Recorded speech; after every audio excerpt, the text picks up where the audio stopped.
You see that? Yeah. It's like Monsters Inc. He like full on did the Yeah. No, that's right. That's how production works. Unfortunately, we're not really like live. yeah. So this can be cut out at any time. That's Connor. what I'm saying, right? Yeah. We're All right. not really worried at all. But I love it. Get Like, into a professional. All right. Hey everyone, welcome back to From the Vault podcast. We're finally back for 2023. Trent we is are. here with me. How you going, Trent? I'm good. I'm great. 2023 so far has been a good year. A fast year. We're already in the middle of March. Yeah. But, you know, dating the video. Sorry, everyone. And we've got a new producer behind the scenes here. It's Connor. Say hello to Connor. Let's turn on Connor Cam. Connor Cam. It Howdy. has like a really cool graphics when oh, and that's an us. That's cam. us. Yeah, it's us in the background as well. Yeah, we'll have a really cool graphic that Dylan will make up, particularly for this with sound and everything. It goes like Connor Cam, and then Connor's like head is like a 3D graphic that's got text rotating around the opposite direction as his head turns. Connor Cam. Bro, I barely know how to do lower thirds. Well, you know, that's I want to add another week of editing to this. All right. Well, let's get on to the news because we've missed a lot.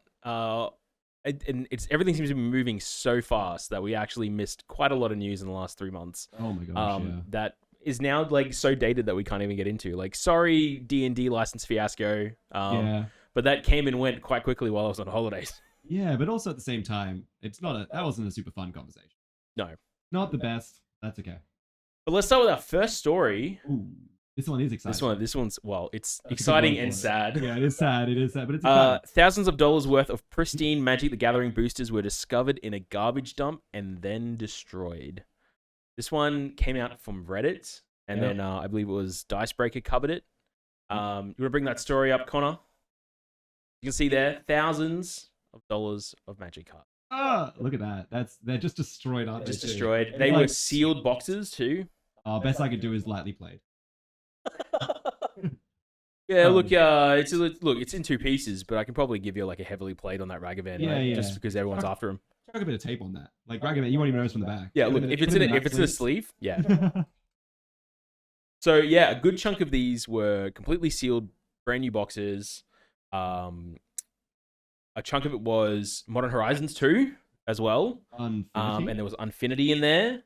Secret Lair? There was Secret Lairs. There was the what was it? The old school Planeswalker Secret Lair, where the Planeswalkers have those gigantic text boxes. Yeah, I don't know what is with. Sorry, on a side note, I don't know what is with Secret Lair and being like, let's put thousands of words, as many as possible, on like a card.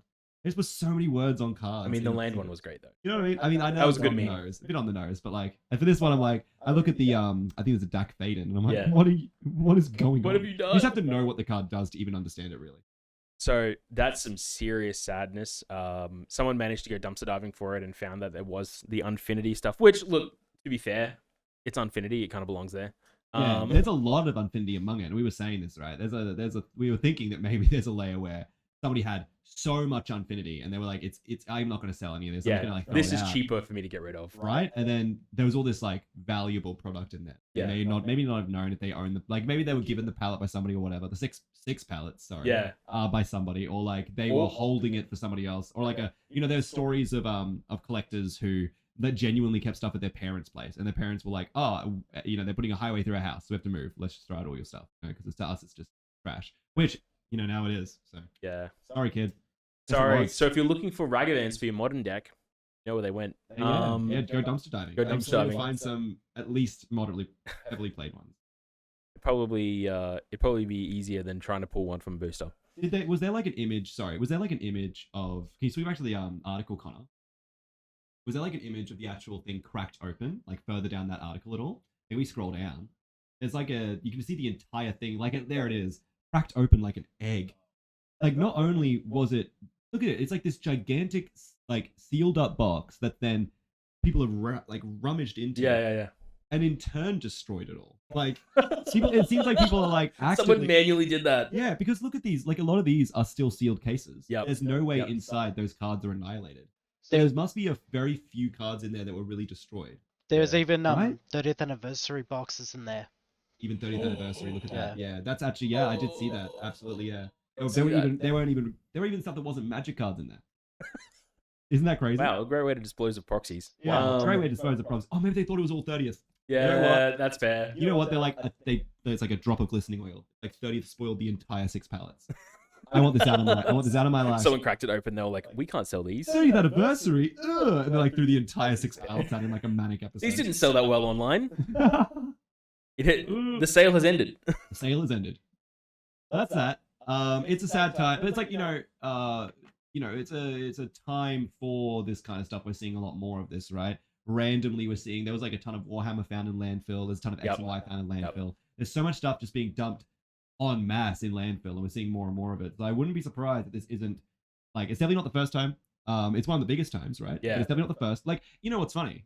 This reads a lot like, oh, we found an entire shipping container of legends, right? It sounds like that. It's like, oh, there's a whole 6 pallets of this car. Like, it's just out there in a trash bin. Apparently, there's a shipping. Just on the side, the shipping container.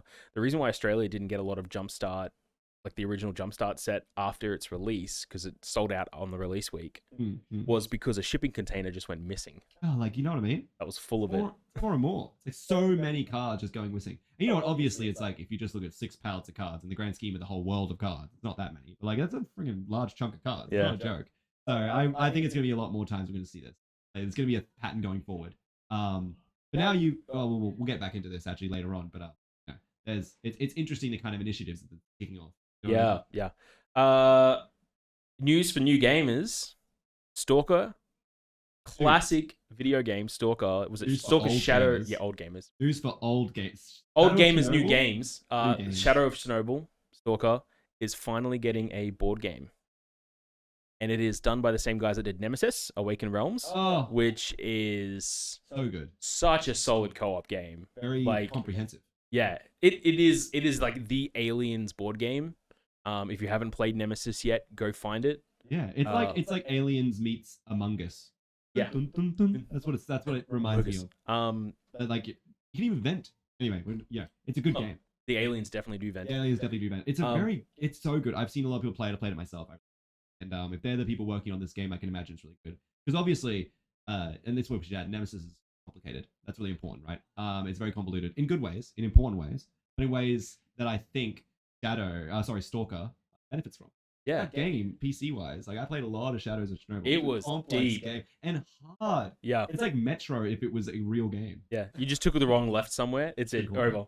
Yeah, it's over. Yep. It reminds me of like starting off in New Vegas, going straight for the Cazadors. It's like, yeah, your experience is done. Yeah. You know? Oh, look, I can see New Vegas right there. I'm just going to go walk Straight right to the across. quarry. Yeah, what's wrong? There's nothing at the quarry, Nothing right? at the It's just a quarry. quarry. Exactly. Except in Shadow of Chernobyl, that's every direction. Yeah. And you don't know why. And you don't know what that ticking sound is until it goes.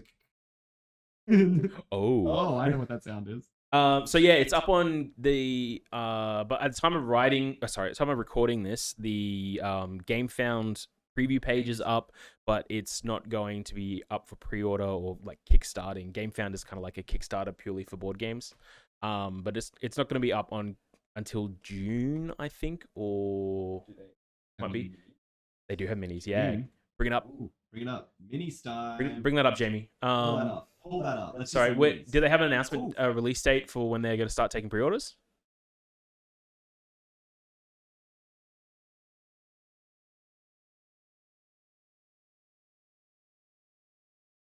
Oh, it looks so cool. Oh, look at these. Look at that. Man. Yeah, I know These these are minis renders. look You so always, good. should always take into consideration these are renders. And the Yes. aesthetic principles of Shadow is really... Stalker, sorry, is really... Sorry, audio only listeners. Yeah, Um, right. Yeah, sorry, audio listeners.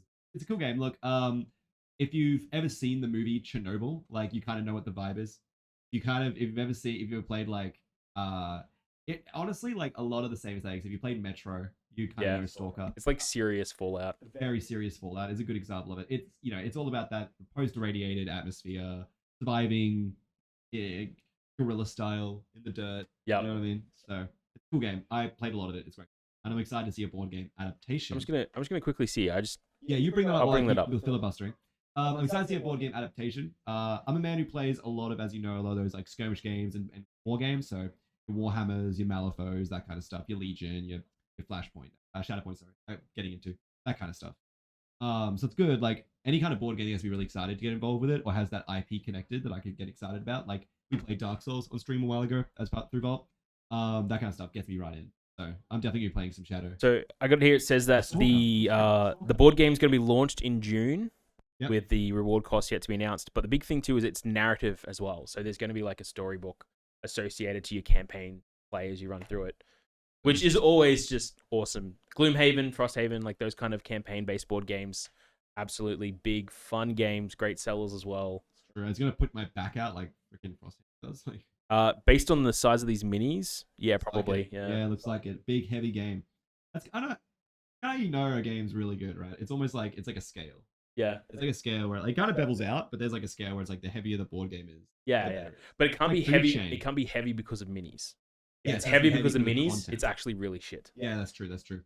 Yeah, that's a good point actually. Interesting. Yeah. It's like a Venn diagram. Yeah. Right in the center. There's a bell curve. There's a There's a bell curve. It goes the Yeah, whole other the direction. weight. That's a If good point. as the weight goes up, Yeah. if that more of that weight's contributed to just minis in the box rather than actual content, like the quality goes down. Yeah.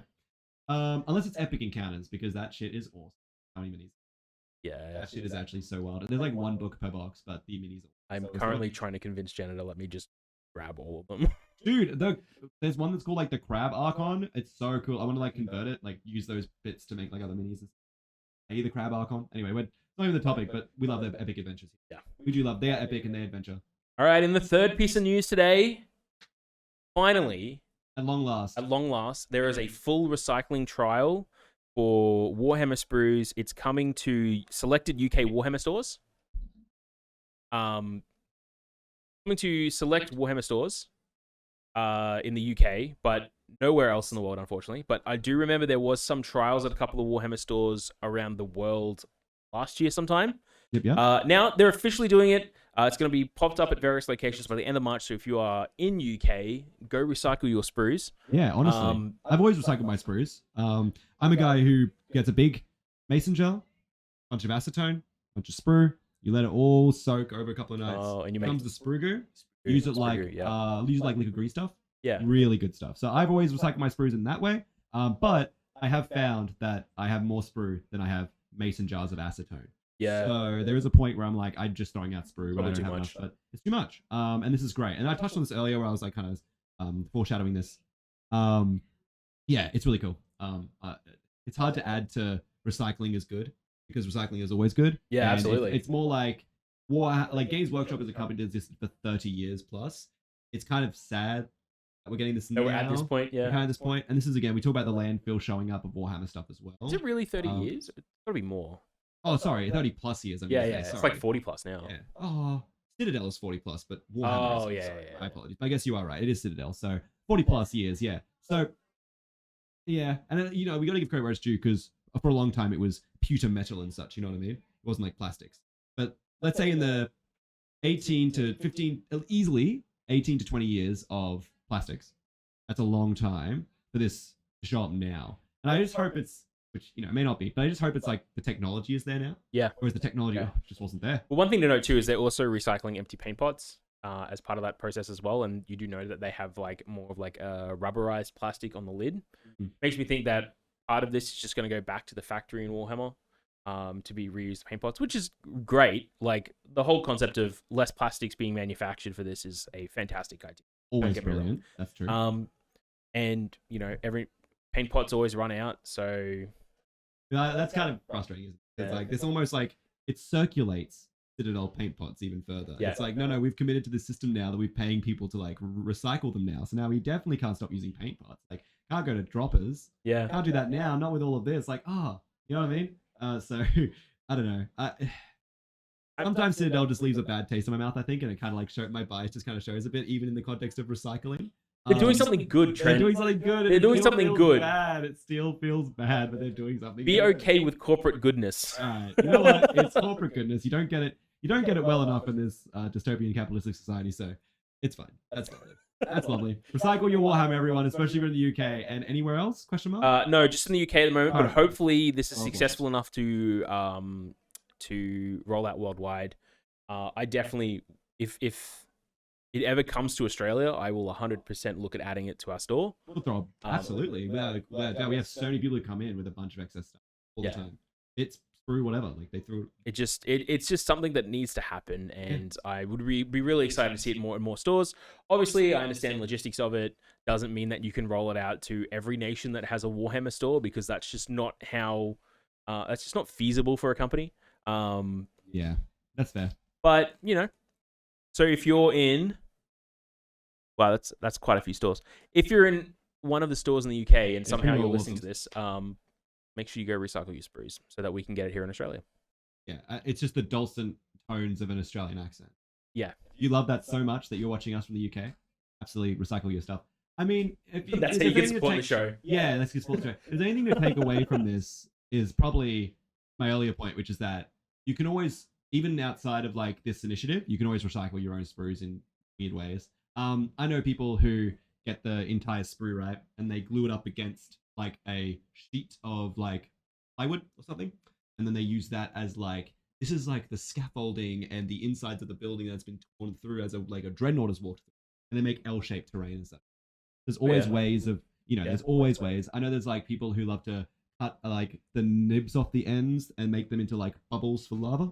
There's always ways to recycle your sprue, and ways you probably don't even think. A lot of those, like where the actual injection goes into, those little like cylindrical pipes that you can kind of get out of the they're like parallel or perpendicular, sorry, to the actual sprue. You can cut those, make those into like barrels, make them into like lenses. There's lots of cool ways to use the geometry and of a sprue. So, I think there's it's a little bit of work more than just like, oh, I've already made my model at the store and I can just throw this into the bin. That's always helpful.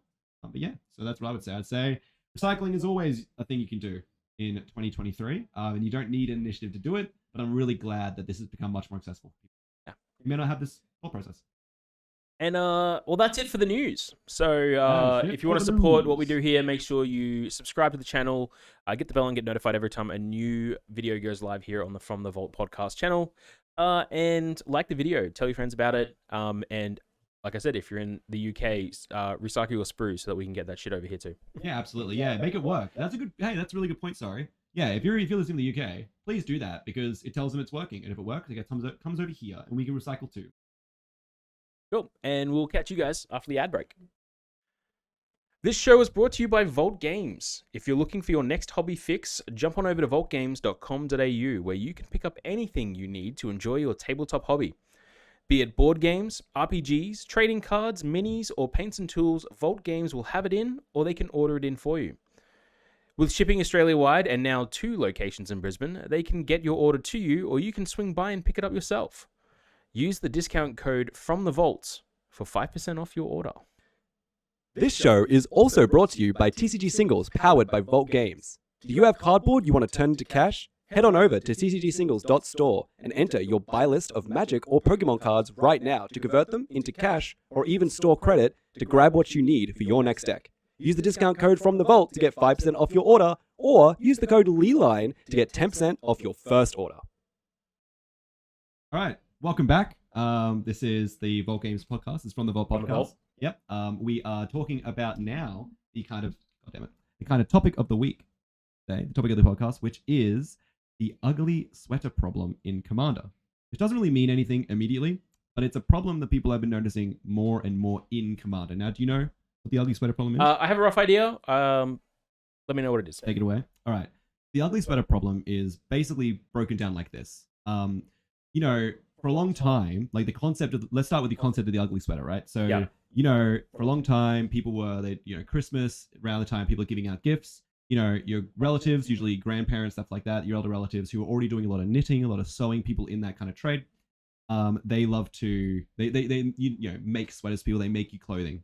And when your grandmother makes you a lovely sweater, right, something that she really, really put a lot of time into, usually it's very thick and very woolly, and it's very scratchy. And, even back in the day when this first started, because this is like really, really old stuff, obviously. This is back in the like early 90s even. And it happened here too in Australia, even though it happened usually in the winter months. Exactly, right. And it's definitely, I would say, it's definitely a US thing. Yeah, right? it's definitely a US thing, but it has filtered through to us here. It definitely has. And that's a really good point. We'll get into that too, why it's filtered over here.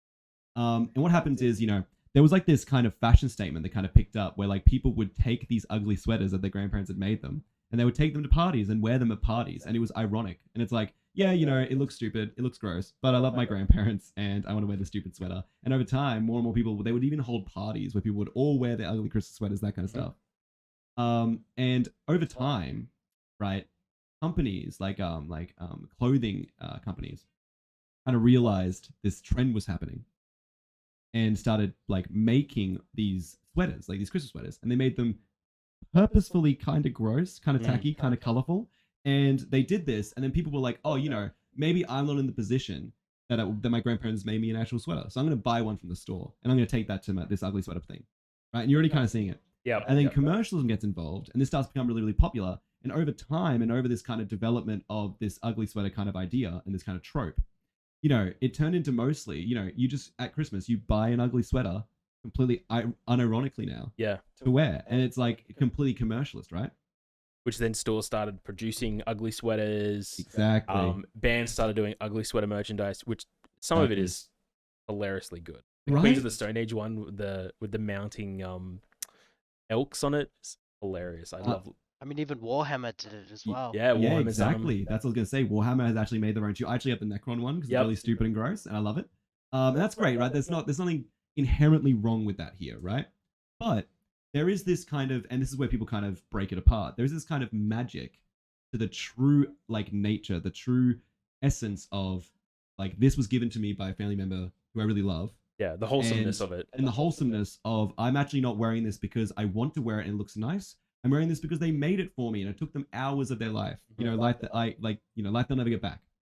So people kind of go, oh well, it's kind of almost like kind of an abstract kind of it's this abstract reflection of what it once was, right? And it's I don't really want to wear like an ugly sweater from like Target because like it doesn't mean the same thing anymore.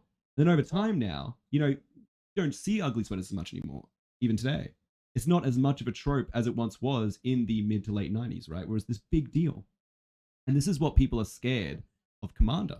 Because Commander, right, is this kind of format that was obviously built by like judges and built by people in the community who designed a rule set for the game of Magic that already existed and all the mechanics that already existed because they wanted to break from the way Magic like kind of projected itself, the standard environment, the four of a kind. They wanted to separate themselves from that and give themselves a true and unique experience. And part of that experience, and I would say a majority of that experience, right, was in the deck building process, the construction process of a singleton 100 card deck in Commander, which is the format I'm talking about, and the Commander itself. There's like this, and we're back. So sorry about that, guys. Very quickly. So I digress. I'm going on a tangent, aren't I? But I digress. This Commander format was built by people, and it was all about making Commander decks. It was all about the building of the process, right? The gameplay of Commander has always been very secondary because the gameplay of Commander is just I bring my 3 friends along and we hang out. Usually drinks, beer and pretzels kind of stuff. We're all hanging out. We'll talk about our week, talk about our day, and we're not really playing doesn't matter. It's all about the deck building, right? And then that, right? The whole point is that you're finding this cool legendary creature among the muck, like EDH, Elder Dragon Highlander, as it started, was all about picking an Elder Dragon to start with as your commander. And then it became all about like, oh, what are these cool legendaries? What are their colors? What kind of cards can I put into that deck? And over time, and this is very, very obvious, Magic the Gathering, Wizards of the Coast, they built the Commander format from that EDH format. And they went, we're going to make our own decks for it. And starting in 2013, I want to say, they started building decks for the format. They start building decks for the format. Everyone goes, cool, this is awesome. It gets more people involved. Obviously, Wizards love this. It's their game. They deserve to have the format. And then all of a sudden, it starts seeping into standard sets and modern sets. And there are Commander-centric sets. And they start going really deep into Commander. And they're not hiding it. They're being fully transparent. They start telling people, we're focusing on Commander now. Commander is the format. That's Magic going forward. And everyone goes, this is great.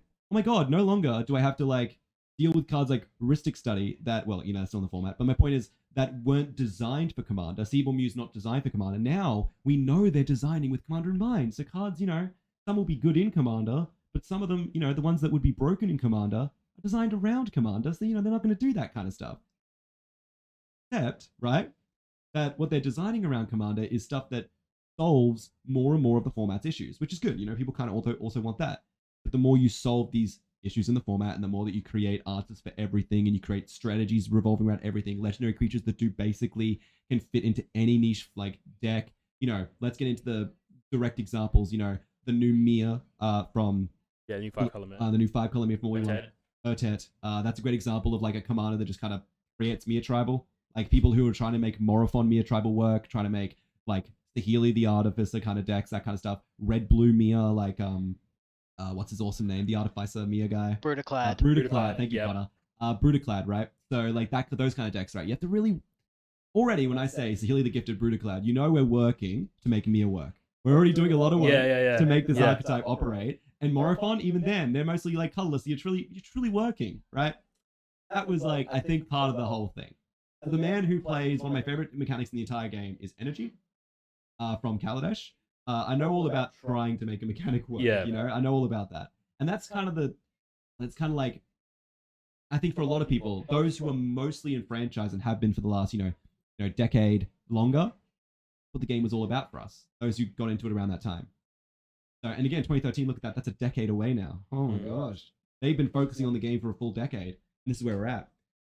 This is where we talk about it being a problem. And the problem doesn't mean that's a bad thing. It's not at all what the problem means.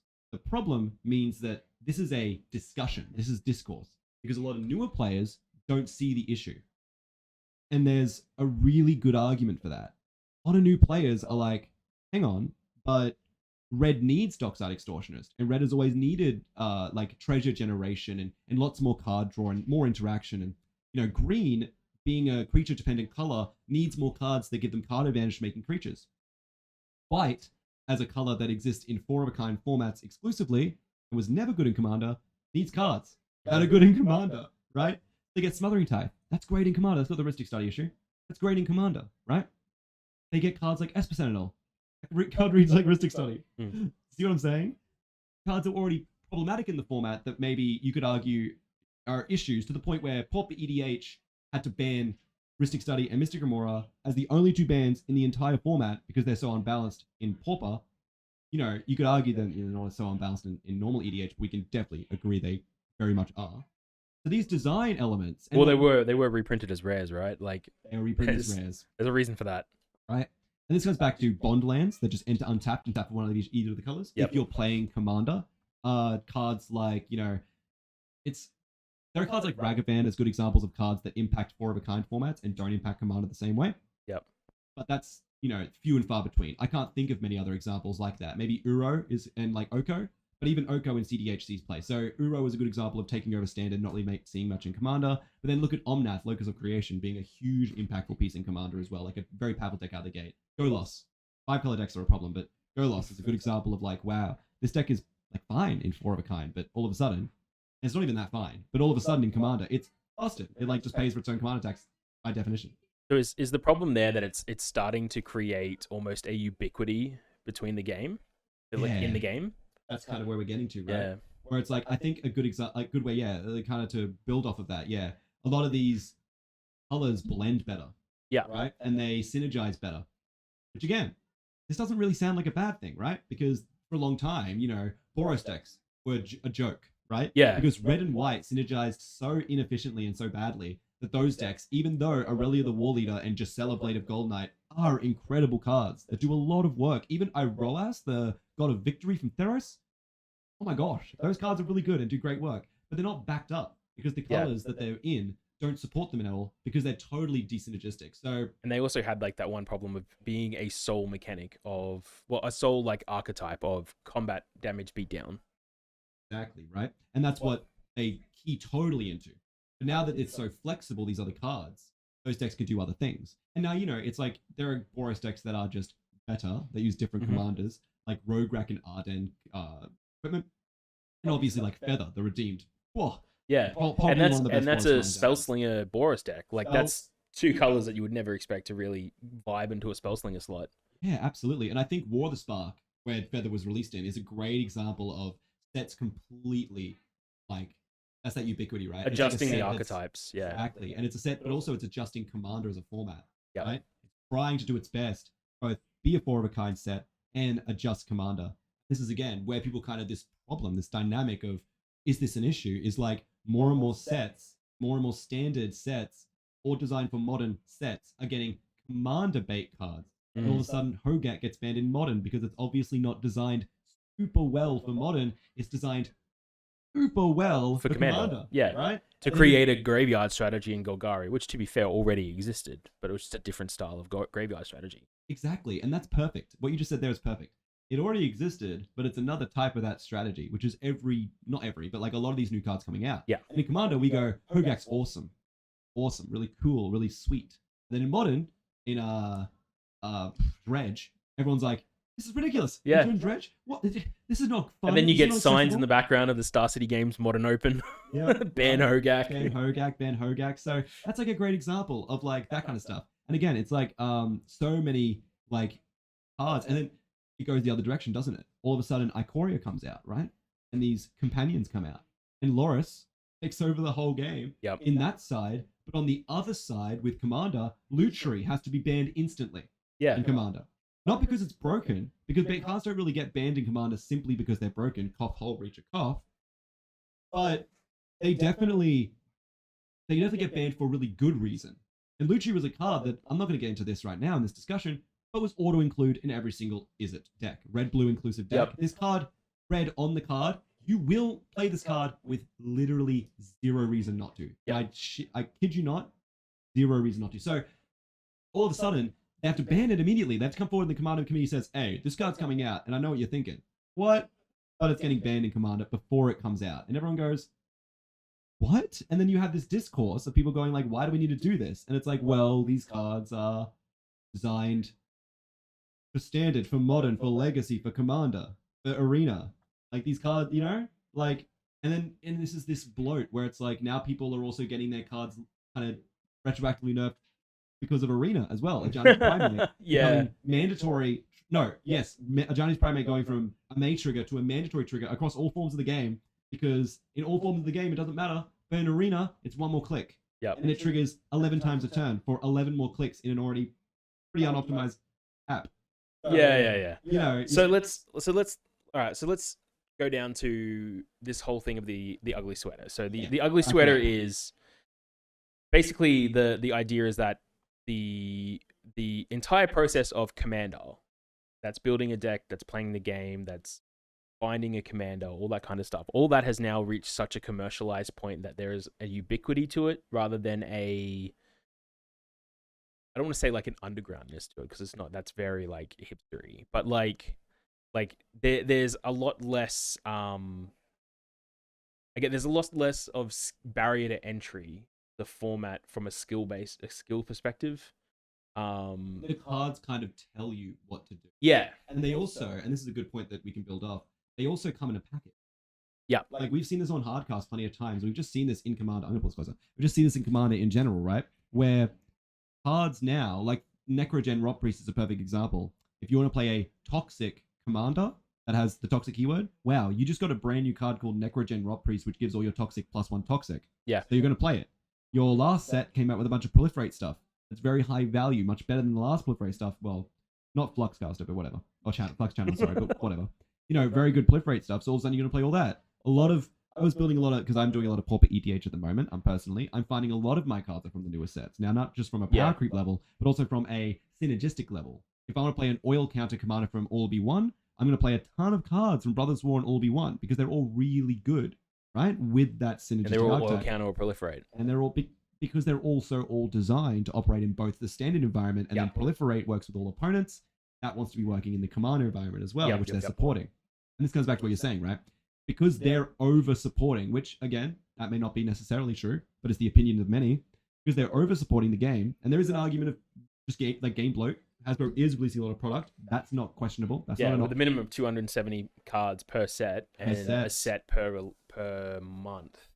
Something like that, yeah. Thank God it's not per month anymore. Yeah, right. Going back to quarters, but regardless, you know, there's a lot of content, right? So that's not up for discussion. Like, there's a lot of content. Yeah. And a lot of that is now over supporting Commander from a lot of people's perspectives.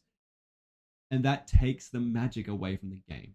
Because when I look at a Commander and all 99 cards in the deck are like 15 minutes of thinking and conversation later, and I'm like, oh, that's what that does. And then every time a new Commander comes out, you're like, oh, that's this Commander, but it does it worse often, because you're not going to make every new Commander say Zer the Enchanter. You know what I mean? Yeah. Not every new Commander is going to say Urza Lord High Artificer. And that's a fairly new Commander, but not all of them are going to say something like that. So you're going to go, oh, this is X deck. It's like a good example, perfect. Izuri's Stalker of Spheres is like every other proliferate deck that came out. It's like every other proliferate. It's going to play all the same cards. Every single proliferate. You just got to decide if you like the character Izuri. Yeah. From like the 2014 experience counter decks, where he was, well, obviously he's earlier than that, but it's in like the Claw of Progress, the Phyrexian version. You love that, And that's, I play the deck. So- I like him, but yeah. So then, where's this where do you land on this then? Do you feel Personally? that this problem is a problem, a detrimental problem for the future of Commander, or are you like, you know what, Ubiquity's fun because everyone gets to play? Like, well, or somewhere in between, or what's your kind of thoughts on that? Yeah, I think somewhere in between is a good way of putting it, because I can't deny the statement that Ubiquity is good and everyone can play the game. I want the game to be accessible. I want people to want to play it. It doesn't need to be. You don't want it to be Warhammer, right? You don't want the game to be so inaccessible that only the people who are so like involved with it really want to play it a lot, right? You want the game to be super accessible. So I can't deny that statement, but at the same time, I do feel like I'm looking outwards to other forms of Commander. Again, Pauper EDH being a perfect example, because of the way Commander currently kind of. And I feel like often I'm running into the same cards, Fierce Guardianship, Dockside Extortion, Smothering Tithe, over and over again. And I'm responding with the same cards, Generous Gift, Beast Within, Swan Song, over and over again. And your mileage may vary. You might play at a very I play at quite a large group. I obviously play at our local very often with a lot of the customers there. That's up to 60 people at a time. Obviously not in one game, but there's a lot of people there. And I play within my own pod/podza. So I have lots of people. Like, I have a pretty good mileage, I think. Again, you might have a different experience, but for me, that's what I've seen. So I can see the negative angle that people are pulling on this. But then I also see, the record profits that the game is making and how much people seem to be enjoying this. And then I just think to myself, maybe that's a selfish angle. And maybe that's not necessarily even true. So I like to think that it's a good thing, and I like to keep myself in the space that's a good thing. But I don't think it's wrong to come to the conclusion that the game is slowly but surely being eroded into a shell of what it once was. And we're seeing this with these pre-DH formats now, right? With like Sheldon Menery, legitimately Sheldon Menery. Fun fact, the creator of Commander, the king of Commander, him and his mates designed the format. He's not playing it anymore. He talks about how much he doesn't like it anymore. And he's making a format called pre-DH, which, get this, starts at 2013 Commander decks and runs backward. Every card printed since then, straight up not legal in the format. And he's playing his Feldergriff deck that he played in like the 90s. That's awesome, because I like people doing what they want to do. But more and more people are getting into pre-DH. More and more people. And it's picking up more and more. And articles are talking about it, Discords are popping about it, Reddit is going off about it, and everyone wants to get a slice of the pie now. All the reserve list cards, all the expensive cards, they're all in that format. You know what I mean? And if more people want to start playing that format, Wizards is going to have to start supporting that.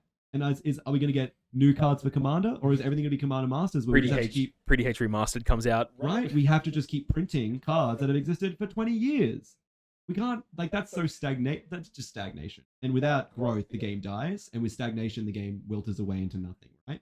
So, with stagnation, I mean to say. But the point is, you need the game to grow and new cards need to come out. And those cards are good for Commander. Why can't they be good for Commander? And if cards like Hull Breacher come out and the Commander committee is willing to say, ban that card, then it's good, right? Because if the format is mostly, and we've discussed this at length, format is mostly mostly self-solving. Your play group will often come to determine, I play with people who say Infect is banned.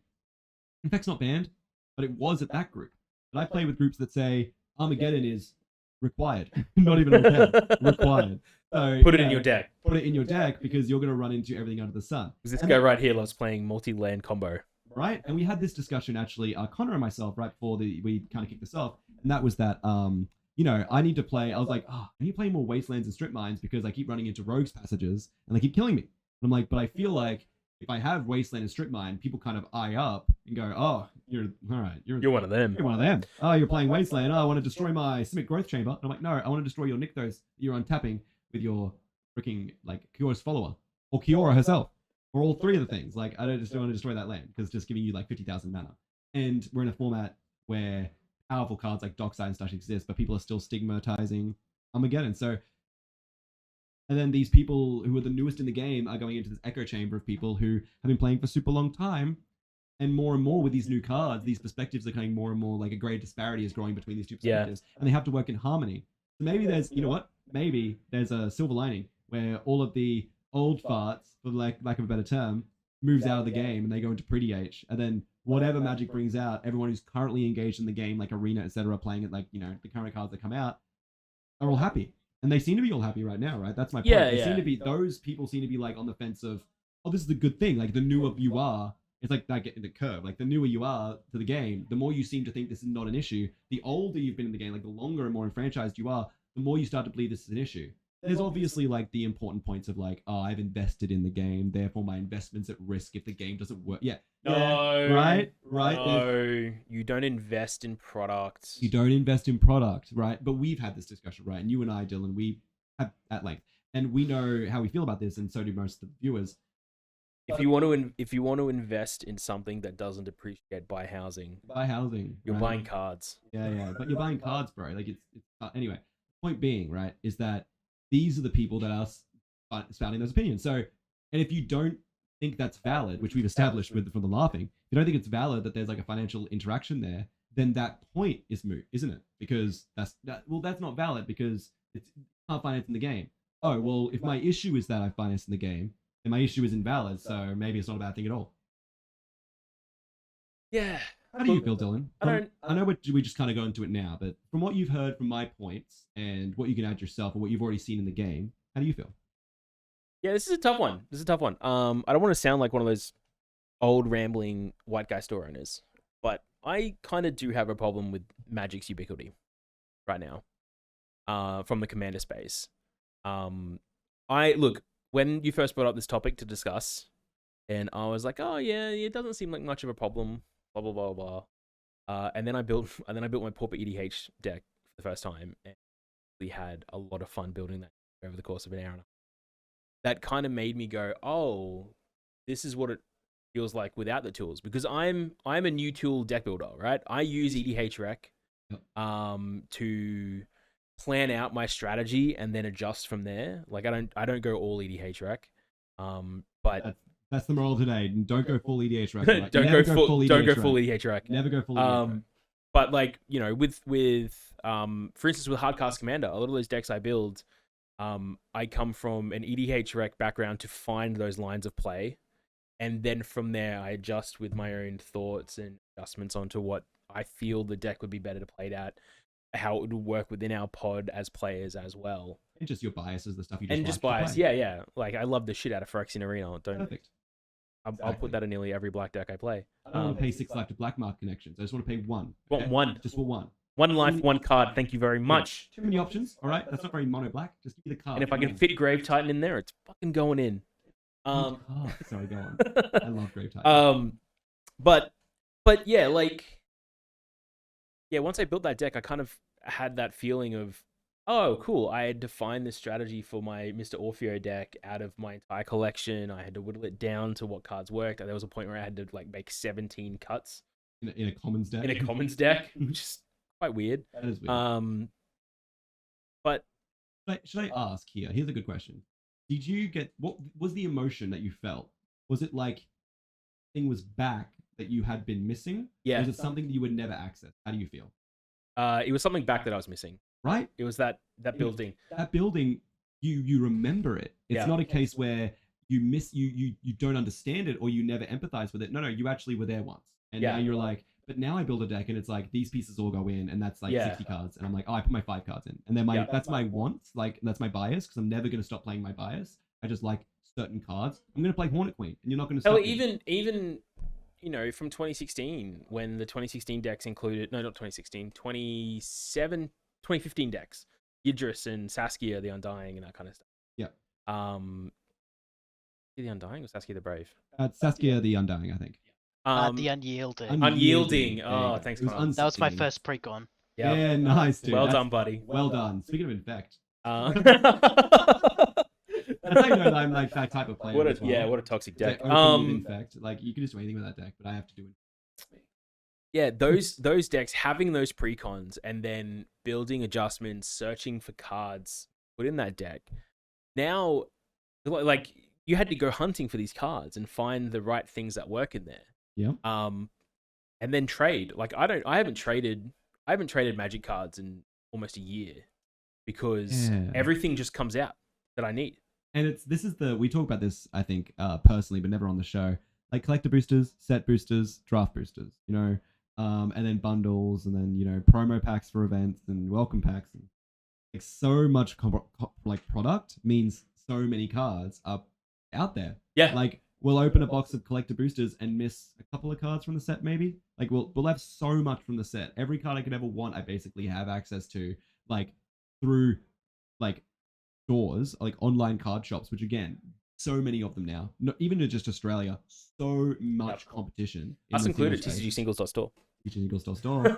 Singles.volgames.com.au, get on there. But the point is being usually lined for 10%.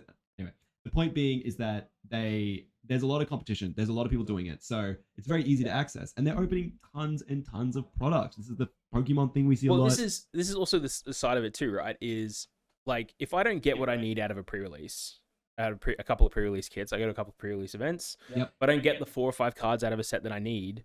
I either know it's going to be reprinted soon anyway. Who gives a shit? I'll get it in the next set. Or there'll be in a master set that I'll do an event for. Or if I need it, I'm better off buying it, because these cards have such, like, again, there's that term ubiquity, that also no one really wants to trade for it. Like, no one wants to trade with it. Like, oh, hey, yeah, I'm looking for Mondrak. Then people are like, well, I'm kind of building a token deck. I've got my one. Yeah. That's the commander thing as well, which is I've got my one. So everyone buys one, and then stores have heaps. So you're just like, I'll just buy a Mondrak from the store. Yeah. Like from X store, a Y store. I'll buy my Mondrak there. And like, I also think you kind of learned something earlier as well, where it's like, because if you go to a couple of events as well, and most people, again, are taking those cards and then selling them away to stores as well for more value. That's the thing that happens all the time as well. So it's like, they don't even have the cards themselves usually. You're just like better off buying them all as singles. And then again, speaking of better off buying all singles, because people often are trying to get rid of so many cards because they buy, people overbuy lots of whales, big boxes, they go play a draft with, like, they buy a full box, play a draft with their friends, so much chaff. They buy several cases of complete editions. They buy several cases of complete editions. All of a sudden, what would have been a $15 rare for like a Siege Rhino is like a $3.50 rare. Like, not that exact card, but I'm saying like it printed today, a $3.50 rare, and then there's an extended art, and then there's extended foil, and there's borderless, and there's showcase, and there's a showcase foil, and there's a showcase foil, like gilded, like Street Commander. One of those variants is worth like $1 billion. One of them's like red ink hit at Suku, right? But the card itself you can just buy for like $3. Yeah. So why would I buy a $10.99 set booster? And that's, dating the video as well, I guess, because that's not going to be always $10.99. That's not what it's going to be for much longer, another year or two, right? But the point being is, like, I don't want to buy a set booster because, like, I won't necessarily get the one random, like, rare or mythic or whatever I want. And, like, as a commander player, most people just want their, and this comes back to interesting stuff as well. This is almost like the opposite of ubiquity, almost, where it's like people have lots of different decks. People want to play different decks in commander, and that's great. It's good. But the point is that they all want different cards from the set. And Mondrak's a good example of a card that, yeah, everybody wants that card. There's a couple of cards in the set, like Sword of Fortune Frontier, I think, is a good example of a card that most people do want their hands on. Elish Norn, perfect example. Everybody wants it. The card that Commander Committee's like, maybe. Honestly, out of those Praetors, how are we talking about Elesh Norn when Shearer the Apocalypse exists? Yeah. Taking over the entire format by storm. Every single person I know wants Shearer. Anyway, that's not my point. I'm not talking about Shearer, she's crazy. But the point being is that, again, commander design, right? But again, like, what's like a good example of this? Like, Ikemoon Gauntlet is like $12 going down because there's so many of them, and not everybody wants one. Anybody in Proliferate, anyone in Super Friends, they all want one. Everybody wants one. It's going down and down and down, and it's like, you know what? I bet you it's not even $12 right now. I checked that like a little while ago. It's probably like in the $7 range. So it's like, I don't know. And there are versions of it, oil slick versions of it, and there are foils and such that go for more. Maybe maybe that's a bad example you're gonna bring up. Maybe it's a little bit more expensive now, but the point being is like, yeah. No, it's still around $12. It's around $12. There you go, see. So it's still hanging around right there right now. But again, more packs being opened all the time for RB1. We're doing drafts all the time. More cards getting into the system. More people like TCG player Toronto, they're picking up more and more of those cards. That makes the price go all the way down. It's like, and then I don't know if, personally, in this exact scenario, I don't know if Ikemoon Gauntlet is seeing a huge play in standard right now. People are playing it. Doesn't mean it's the top of the meta. But if it was, it would only be valuable for that time. Yeah. And then it would drop again. And then it would drop again. So I don't want to buy packs at all, but because then all my cards might drop, and then it comes back to the financing. But again, all those cards might drop. And it's like, then all of a sudden the next set comes out and you're buying a bunch of your cards for $3 each. Again, much cheaper than buying the card. Buying the sets themselves for the cards. So, yeah, after that long tangent, essentially I'm kind of like on the fence of, I don't think it's good. I don't don't. think it's. And I that don't might be think- a color pie thing too, right? Yeah, well, I mean, the only color I don't really like play is black. Sorry, it's blue. It's black. I was gonna I say play a lot of black. It's blue. Yeah. Yeah, I play Johns. I float around with Naya. Mm-hmm. Every now and then I'll put together a Selesnya deck and then realize that okay, it's still tokens. I feel like all your decks do start with red or green, right? Yeah, red or green's my jam. They're gonna be like where you start with, and I tend to start with like white and blue. Is kind of the colors that I tend to start with, or like blue and green, right? And obviously, I think that stems to us as individuals. I think that obviously And our play styles. and our play styles. And I think that's great. You know, this is what we talk about, right? And this is where it's a problem, and like it's an interesting dynamic and interesting conversation because, you know, I'm still talking about all the things that make Commander magical, right? I'm still talking about our play styles. I'm talking about the colors we want to bring, Yeah. you know, the kind of things we gravitate towards. That's still part of the magic of Commander. And while the game has grown and has been reshaped over this course of this, you know, decades, it's now where we're at. And the magic is different. It's not gone. Yeah. Magic's just like you gotta find it in different places. And look, I will agree with that, with what you said, that anyone who's been playing the game since War of the Spark probably has no idea what we're talking about. Cannot empathize at all, and not in a bad way, of course. That's not to say that you're wrong or bad for not being able to empathize. Like, that's legitimately the situation you've started the game in. You've built your decks around. Like, from day dot, you've had access to these EDH rec tools. You've had access to the ubiquity of cards, the ubiquity of product and quantity as well. From the myriad of stores that are now popping up over and over again with cards available. So like it's never really been I don't want to sound like a boomer, but you've never had to work for it. No. Yeah, all right. That's a good point. But that's kind of like that thought process of like having that pet deck that has 92 cards that you want and then 8 cards that are like the worst versions of what you actually need, and then like swapping them out through trades over the next 3 weeks.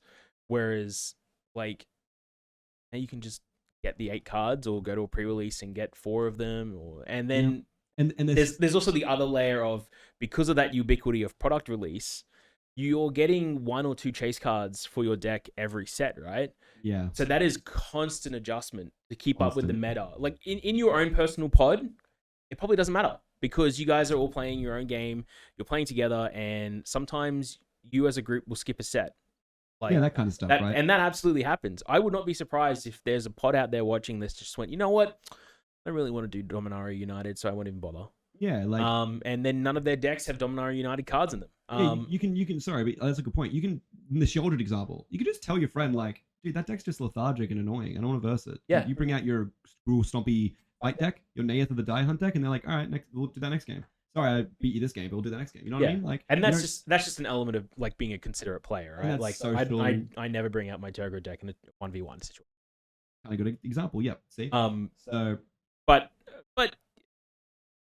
I lost my train of thought. Sorry, my bad.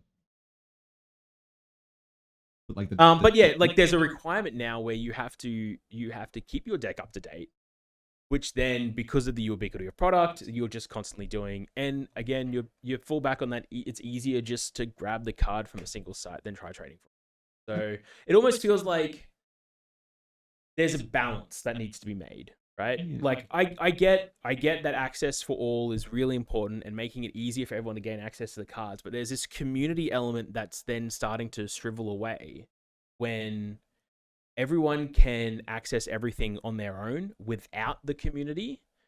You're losing the gathering part of the magic. Yeah, definitely. And like, you could argue that's just translating into the gameplay. That gathering is no longer the trading part. It's just, well, we're still hanging out for 4 hours. It's just, instead of an hour of trading and 3 hours of gameplay, it's 4 hours of gameplay.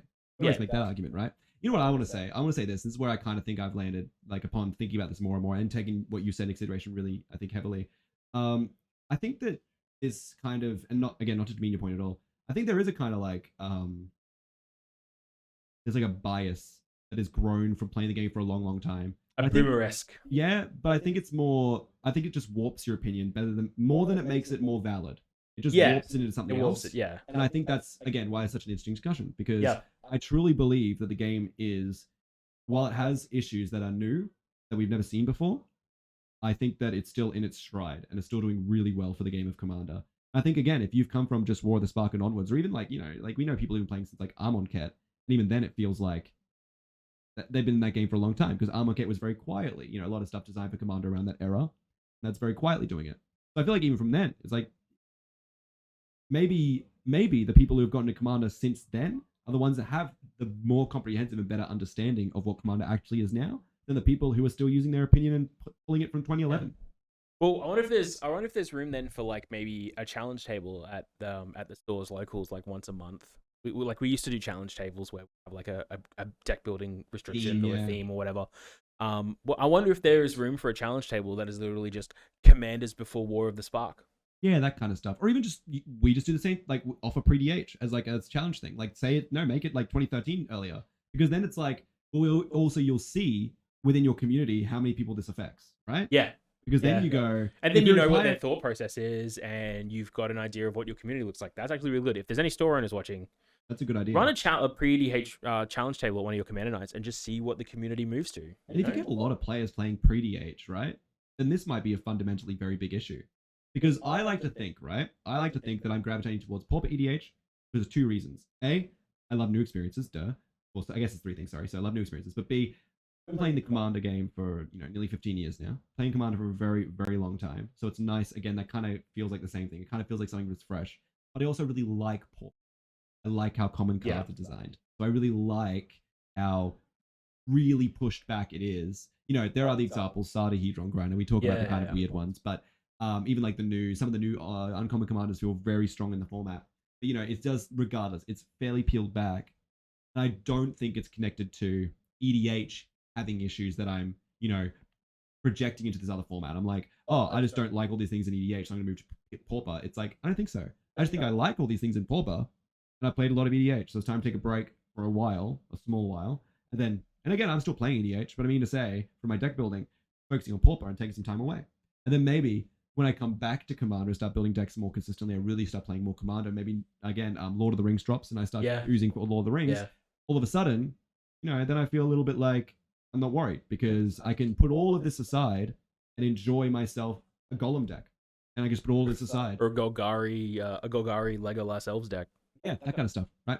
So, yeah, I think my personal opinion is that it is a problem, not because it is, and I actually opened with this a little bit. Yeah. It's a problem, not because it's an issue, not because it's bad. It's a problem because it's like almost like, there's no solution. Yeah, there is no solution. There's no solution. So, and, like we say, you can learn a lot from this dynamic, but not necessarily, the correct answer. No, just and that just boils down to Commander bottom line. Like, that's the format, isn't it weird? It's just the whole format. Even running events for Commander, the feedback we get is how it's. I mean, it's the way Vault does it isn't the best, but there's no other way to do it, so it's the best that there is. Yeah, it's like they're doing something. Because again, we talked about this earlier where it was like, we noticed, and we're not going to put any names out there, we noticed there were a lot of hobby stores that were like, we're running Commander like you run Modern or Standard. We just put everyone in the same pods, and we'd say, shuffle it all up, and everyone plays with each other. Yeah. And we learned ourselves through our own experiences and through the store's experiences. That's crap. That's horrible. Yeah. And we work really hard to maintain at least those three different kind of stages of play. And I think people go, we see the effort you make, which we appreciate, and that makes us want to come back. Yeah, we know and they're trying to fit into that, and there's a much more propensity for a fun night at that point. Exactly, right? You set an expectation before you get to the table, so you know that people have broken the expectation if they didn't follow through. And that social element, people often just don't break the expectation because that's a social element. I think in the end there, really, I think the whole point of, for me, the big like realization there about the ubiquity of everything for Commander and the ugly sweater problem is restriction breeds creativity, and it's hard to be creative when we lose the restriction on cards. Definitely, yeah. 2023 is definitely like less restrictions, less creativity, definitely, I feel like. But then, and maybe I talked about this in the past as well, but I also want to quickly mention that, what's a good commander? What's a good example? I think Rafna, name is, from Brothers War, like a 2-mana artifact. He's like an artifact matters mono blue commander, and he bounces artifacts to your hand, and then he copies artifacts as well. He's like Drafner of Latinum. It's like a weird name. Oh, is this the mono white one? No, mono blue. Oh, mono And he's blue. like 1 and a blue, and he has an ability that lets him put artifacts back into your hand Oh, yeah. and copy artifact spells. Right? Yeah. I want to pull that up. Thank you so much. Oh, look at that. This is a really good example of a commander designed in the rare slot, first of all, in 2023. All right? This is, deck building wise, so boring. Oh my god, are you kidding me? I'm going to put every Ethereum sculptor in there. I'm going to put every single good artifact matters, a bunch of affinity, a bunch of ETBs, a bunch of casting artifacts gets me Thopters. You know, I'm going to go infinite in this deck. Right? But I don't think the deck building was ever a question when they designed Drafner. No. If you look at that card, and you look at its core gameplay loop, you go, hang on. But a lot of creatures, like a lot of those Fire Master Thopterus cards, sacrifice artifacts. They don't necessarily bounce artifacts. Like Master Ethereum or whatever it is, the Master of Ethereum, no. Ethereum Sculptor, whatever. There's the one that like bounces a artifact, lets you play any other act from your hand. It's like an artifact creature from Esper. Anyway, the point is I was gonna try and pull that one up. It's like an Ethereum card. Master something. Master Transmuter. Thank you, Connor. Master Transmuter. I don't know card name. I've been playing this game 15 years. You run the entire singles division I in know, this company. Ethereum Master, Transmuter Master. That's a good example. It's like this effect, right? Yeah. But it also lets you make token copies of those. So it self-synergizes. Wow. And it also, you have to recast them. You don't just get to you don't get to cheat big dumb artifacts into play like Magda does. You know? So all of a sudden you're like, but when I play the deck, it's different. When I play the deck, it does this cool shit. And you go, maybe that's what they're designing for. Maybe what we've noticed isn't that Commander has an ugly sweater problem, but they've stopped designing commanders where the deck building is the creativity, but instead It's the gameplay. It's the creativity. Think about, right? All of a Now it's a sudden- whole nother. Oh now my it's a whole God. other discussion, and I'm not going to have it right now because this will it'll go for double the time. But I think that's something to think about. And I think about this more and more. Even Urtet doesn't necessarily play like Kumina, even though it feels like it does. And it definitely doesn't play like any other Mia tribal deck as ever played. And you get to like randomly, you know what? Mia, right? The new Urtet, you put cards like, I don't know, take an extra combat after this one with a new main phase. Yeah. All of a sudden you're untapping all your Mia again, and you go, oh, hang on. Yeah. Oh, hang on. All right, well, So let us know in the comments. What are your thoughts on this whole thing? Is Magic, is the Commander format reaching an ugly sweater problem? Is there things about it that aren't the same that they used to that are causing you to jump out? And I don't mean from like Wizards profiteering practices. We all are all well aware of that one. Yeah. But just from Don't like say 30th anniversary. that's it. We've got Don't say enough. landfill. we got stuff about 30th coming up. Yeah. But what kind of like is there stuff that you remember in the past? If you're a newer player, are you concerned about this ubiquity at all, or is that something that you're actually enjoying about the format? Let us know in the comments down below. And while you're there, don't forget to subscribe to the channel and like the video. It's completely free and it gets the video out to more people and supports us in what we do here at From the Vault. Yeah, we really would appreciate that, guys. And most importantly, I really want to hear about your opinions on this subject because I've been talking to a lot of people, a lot of different people with a lot of different backgrounds. And that's where I'm trying to get as many perspectives as possible. And that's where I've kind of come to that conclusion where it's not a problem. Because I've talked to so many people who don't seem to have an issue. And I've talked to a few people that do. And I've read a lot of articles from a lot of people that do. Yeah. And I'm Which like, brings up the whole okay. thing of like, is it just online debate? Does it come down to like the loud minority? Because the people who care are the people who project to the greatest audiences on Twitter, for example, that kind of stuff. Yeah. Or those with big YouTube channels talking about why this is actually a problem and not just a thing. Now, is dockside extortion a problem? Probably. In a bad way, probably. Is Whole Breach a ban, but dockside isn't? That's a question for next week. We had our discussion about Hull Breacher when it came out. We're like, no, I firmly believed that should have been a dual or a 3-color card. I said this, yeah. My 100%. That card is fixed if it is white, black, blue. If it costs white, black, blue, that card is fixed. I also thought it would be fixed if it was an I, extra generic on the end. you and I disagree heavily there. We will never agree. We will never agree. And that's why we made a podcast. What if it was red, blue, colorless? No. Okay. What about if it was green, blue, colorless? No. Are you just saying white's bad? I'm just saying white needs card draw advantage. No. Hang on. Yeah, but like they need card draw, don't they? Still, Look, you know, you get advantage by other people drawing cards, which Yeah. means that at they least you don't get... draw cards. Yeah, well, they don't draw cards. That's But the advantage. yeah, but you get advantage. So Yeah. See, I get it. It's like it's like Look, a smothering if they're not type going to give effect. if they're not going to give white advantage, the next step is to take advantage away from others. Yeah, right. It just feels like maybe It's a much maybe more. It's blue, about black. No, we're not going to have this discussion. Yeah, stop. right. It's blue, black, white. No, All right. no, we're not discussing this. It's blue, black, white, or I'm going home. Okay. blue, black, white. Someone's like, you're always legally allowed to do that. That's you just go home if You you just want. go to. home. You can leave whenever you want. I'm like, I can leave whenever I want. You hear like the clicking behind me. I can leave whenever I want. Legally. All right. Well, that's our discussion. Oh, it was good, wasn't it? Yeah, it was good. I love that. I think it's really interesting. And I really hope people do get in the comments if you are still watching and talk about it because I'd love to read it. It's super interesting. Game's old and weird and designed by 5 people. No peer review. No peer review. They just were like, that's it. It works. Yeah.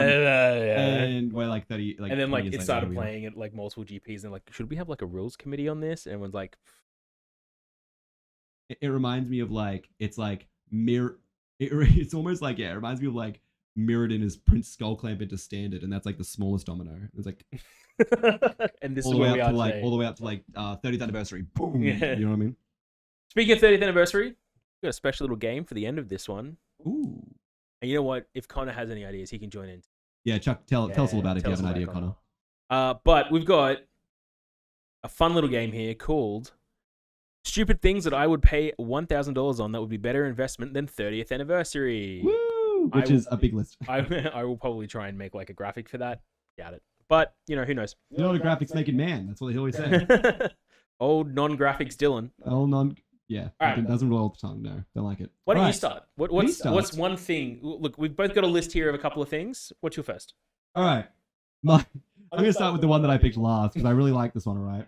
A Kuvings REVO 830 cold press juicer with free accessories. It is a platinum brand. It is a silver juicer. Is that a screenshot? This is a screenshot. Can you put that in the chat so that Connor can bring it up? Oh, I'll do it right now, actually. Yeah, let me just save this. We should have done this beforehand. It's a Kuving REVO 830 cold juicer.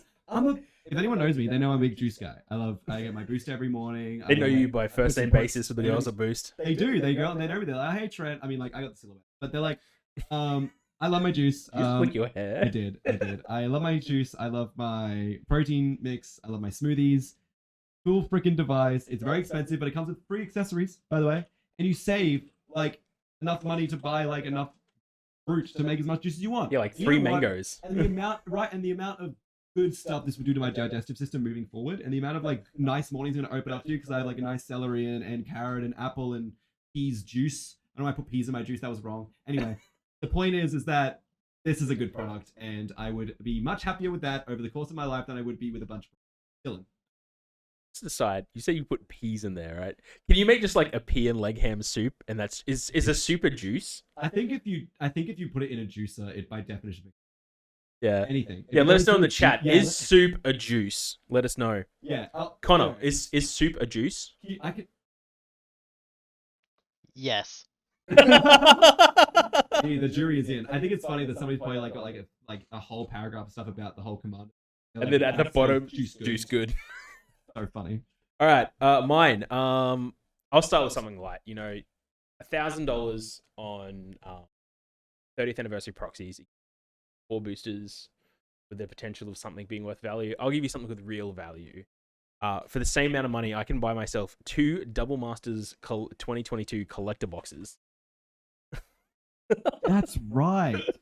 Jesus, that's so many Yeah. amazing Yeah. cards. Wow, I didn't like. You know what? When I was asked this question, I did not think of anything Magic the Gathering because I was so perturbed by the 30th anniversary. One of them's going to be a definition. borderless Ragavan, I wrote. Yeah, right? Oh, Like- no, Ragavan, Treasure Nabber. Not Treasure Nabber, Dockside. There you go, Extortionist. Dockside. We got. I got there. there. It is the monkey Also, Treasure goblin. Nab is probably the best goblin in. But nice Soul Ring, loser. It's mine now. It's you know what? I'll give you credit. It is a very cool goblin in Commander. It is an awesome goblin that I will not turn my nose up at you playing. That's what I'll Ban say. Dockside. Give Ban- everyone a Treasure Nabber. Yeah, put it in every structure deck. It's like Agitator Ant or whatever. They keep putting weird cards in. I'm like, stop. No, Treasure Nabber. Treasure Nabber, please. That card's cool. Yeah. People's- Two, that's- two boxes of Double Master Collector Booster boxes. I was about to break into a whole bit about like back to the Commander. Yeah, no, I was don't gonna do it. break Don't into do a it. whole thing. That's me. Yeah, that's $1,000 right there. That's $1,000 Australian. It's Alright. probably actually like if you're looking at $1,000 US for the 30th anniversary, it's actually close to like 1,400. 13, yeah, I was gonna say 1,300, 1,400. Well, let's go into my next one. Yeah. I went with $1,000 Australian because I didn't read the homework. Yeah. But No, I went onto the Pokemon Center over in Japan, Oh, yep. and I saw that I could buy myself delivered two different. This should be in the Discord, by the way. Two different Whale Lord Pokey plushes that are 57 3/4 inches large, and I'm left with enough leftover money that I can buy one for myself, my beautiful partner, and then go on a night out on the town all throughout Brisbane at some of the top 5-star restaurants. That's almost like in Brisbane. 5 foot. 100%. Yeah, it's a huge beast. It is a massive model. The massive model, Trent. Look at me. I'm a Warhammer player. Massive plush. My partner loves plushes, and I like plushes, but I would still be happier with two Whale Lords and a great experience, Whale Lord related. Whale Lords and Soul. Two Whale Lords and my soulmate. Let me tell you something. You happy with that? Then a bunch of proxies. So Dylan. All right. I found out that for $1,000, it doesn't include accommodation, but You it just, like, does live on the street. include return flights from Brisbane to Auckland and a guided tour of Hobbiton, of the Hobbiton set for Lord of the Rings. That's one. Get it all done in one day. All done in one day. Yep. Fly, quite good. take the 4-hour flight across, leave at like 3 a.m. Australian. You'll get there by midday. Go to the midday to afternoon, catch a red eye back. By the time you get back, like not a lot of time has changed anyway. Be great. Yeah, it'd be like in and out of like quick 15-minute adventure. Quick 15-minute adventure. Look, I definitely feel like that's like a Nike just do it moment, and I do like that. Hey, if you have $1,000 and you're about to drop it on cardboard that you can't even play, like Yeah, you do need some Just- life experiences it's too. okay to just do Yeah. across the pond trip to New Zealand. Yeah, no lie. You know what? You could use some better life experiences if you're doing that. So yeah, I think going anywhere else is a good idea. You know what? Yeah. And hey, you get to see the set, Lord of the Rings and the Hobbit. All right, this one's going to be a bit tough because I'm going to send Connor 4 images because I created an ensemble for my third example. Oh, This is not sponsored. Hashtag not sponsored by the channel at all. There is a game called Conquest, an Argument of Kings. It is an awesome Warhammer Fantasy-esque rank and flank. Damage game? Sword and Board. Oh, rank and flank. Rank and flank? Sword and They board call is it? like sword and shield. Oh. Yeah, that's sword and board. Rank and was flank like- is when you have like squares and like they go in. Oh, I thought that was called Sword and Board. Maybe. I've always called it rank and flank. Well, Either way, this sounds hilarious. let us know in the You- comment. Let us know in the comments. Is it sword and board or rank and flank? How I've wrong always, am I? I've always called it rank and flank. But anyway, so the point I'm making is you can buy an entire starter set for Conquest from the Conquest website for around $400. You follow that up with a set of scenery that you get custom built. I went to Etsy to look at mine because you can get them built and sent to you for pretty good. That costs around the $200 mark. You head over to Game Mat. Hey, have you got them all up? Got them all up, Connor? You still getting the last ones? Just getting the last one now. All right. He's doing his best. He's doing right his now. best. I'm going to list them, and Connor's going to pull them up at a good rate. Over at GameMat.eu, you pick up a 44 by 60 inch double-sided game mat for $99 US. So you pick that up for about just over $100. And then, of course, down at IKEA for a premium grade steel frame desk for just under $300. And what do you have yourself? An entire game with an entire table to play on and all of the terrain.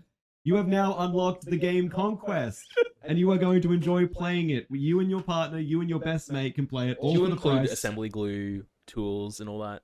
I think my thing had like $60 left over. Okay, cool. So I Yeah, think that's it's enough. like That's enough for. technically- Yeah, it's enough for some. I left wiggle room on all of mine in case you had a. Did you remember this moment? I literally yeah. was like, I'm gonna put like 70 or 60 at yeah. the end of each.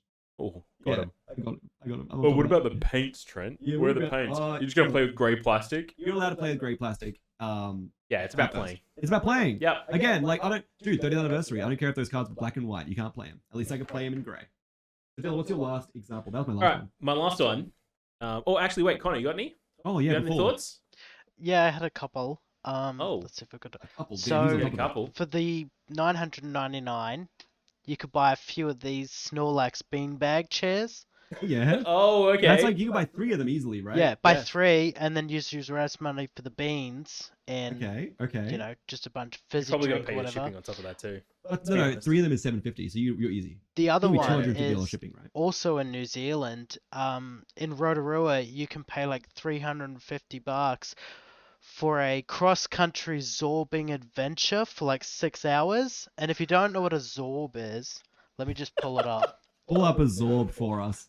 Is By the that- way, can I just add, a Zorb is like my waking nightmare. I would not want to ever. I've seen too many videos Direct of sunlight Zorbs. too? So these are splashing zorbs, water. and you essentially just get inside a giant plastic ball filled with water from the garden hose, Yep. and slip and slide and walk across country and down hills and It was over a- small villages. I like that and- it's cross country for 6 hours. Like, Yeah. you're stuck in this this rubberized plastic prison. Yeah. No, it's not. I don't think it's a prison if you go in there in your own volition, my dude. No, but I think that's. Look, They seal you honestly, up, man. I'm not gonna lie to you. Okay, here's my thing, right? I start with I've seen too many Zorb videos for it to not be my waking nightmare. All right, we've been on Reddit. But my point being, now I'm looking at the Zorb, I see Connor's argument immediately. Looking at those people, like I hate the idea of it, and I look at a Zorb and I'm like, I could get behind that. You gotta think about this too. It is New Immediately. Zealand, right? So there is great. some great hills to go down, but there are some shit hills that you have to walk up. Well, I think by definition, if you're going down hills, there's going to be a moment where you're going uphill. I think you're allowed to get out of the Zorb to go uphill, though. Fun fact, what they do is they actually you in the back of a ute and then drive you back up the hill. Dude, they've even sorted the walking part. Oh, Are you okay. kidding? Yeah, I'm down. All now. right, I'm down. You know what? Connor has the best answer. Well, we haven't heard Well, Dylan's last look, option. mine's more of like a technical thing. I okay, can get a Canon EOS 200D Mark II from Ted's Camera Warehouse. We don't have a picture for, do we? Ooh, Don't That's have- good. Well, we could look it up, but it's Pull that up. pull that up real quick. That's just a little bit less than $1,000. It's down the road, so I don't need to pay shipping. That's great. That's actually, and it's just down the road. And mate. it could make all of our camera work on From the Vault podcast better. Yes, I was thinking about. I was like, why a camera? Where's Of he going with course. this? Oh, because I've already got the lenses. Now you know what? You wouldn't have to save any money on a 30th anniversary if everyone would like and subscribe and ring the bell. Exactly. You know what I mean? If Yeah. that's how you support us to get the camera of Dylan's dreams. Like, Look, that's not alright, the camera of my dreams, but it's Well, one that's $1,000 that'll do. You know what? Okay. You know what? It's bad when the camera that's $1,000 will do. Far out. Bro, I At want a least, you know Sony what? A7. Let's go. 30th anniversary won't do anything. So there's, Yeah. at least it will do. Hey, you get bragging rights. I don't know what that means. I don't know what that means. All right. All right. Well, that's it for this episode. Thanks so much for joining us for From the Vault podcast. If you're watching here on YouTube, make sure you click like and subscribe and get the bell on to get notified every time a new video goes live here on the channel. If you're listening to this on audio, make sure you subscribe. Put a funny sound in quickly. Edit it in. Also, very quickly, Double Masters 2 boxes of that. Yeah, That's bragging rights. that's bragging rights. right That's there. bragging Yeah. rights. That's what I was thinking. I was like, man, like I'm pretty sure you can Everything mention borderless. cards. Let's go. Yeah, everything like I don't know. That feels good. That feels like a real product that you're like, yeah, Look at all these swords I have. have. The dispensable income for real magic stuff. Let me tell you something. And not 30th anniversary. Definitely Double Masters 2 boxes. Yep. 2 collector boxes. Ooh. All right. Perfect. All right. Thank you Thanks so again. much, everyone. We'll catch you for the next From the Vault. Stay safe. Wash your goddamn hands. Yeah, wash them. Bye, everyone. Goodbye.